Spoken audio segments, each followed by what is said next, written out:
Yeah. And let's bring in House Small Business Committee Chairman, Texas Congressman Roger Williams, also owner of car dealerships. Congressman, great to see you. Backing into the math that Peter Navarro was crowing about, that just the auto tariffs will raise $100 billion per year. That means that every dollar of not just auto imports, but auto part imports will be tariffed, taxed at 25% to get to that $100 billion number.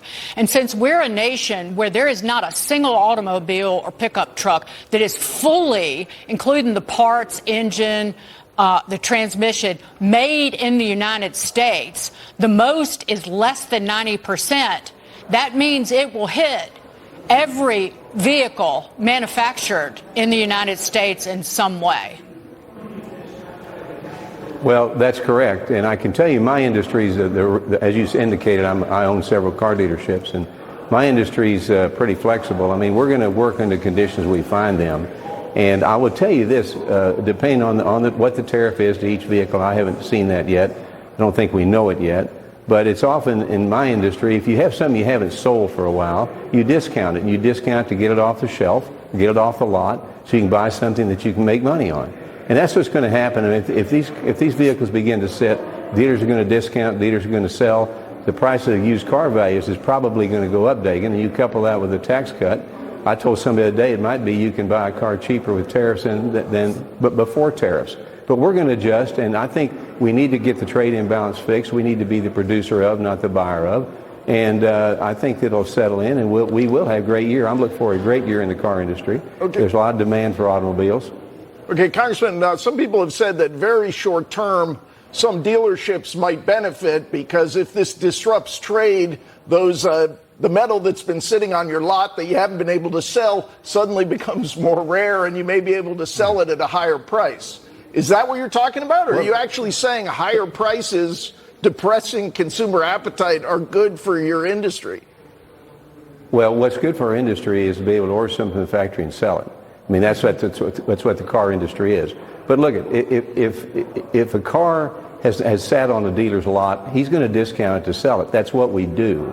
Now, also, the price of used cars is going to go up. That's going to be an advantage to everybody. But it also could be that the price of the existing cars on the lot become more valuable, and consumers would also have an opportunity to buy them, and dealers would have an opportunity for more margin on the sale. Well, before we move on, Congressman, that these auto tariffs are being imposed under Section 232 as basically as on national security, but potentially sending one, if not more than one, of the American automakers into bankruptcy. That threatens our national security, does it not? Because that's what's being talked about privately.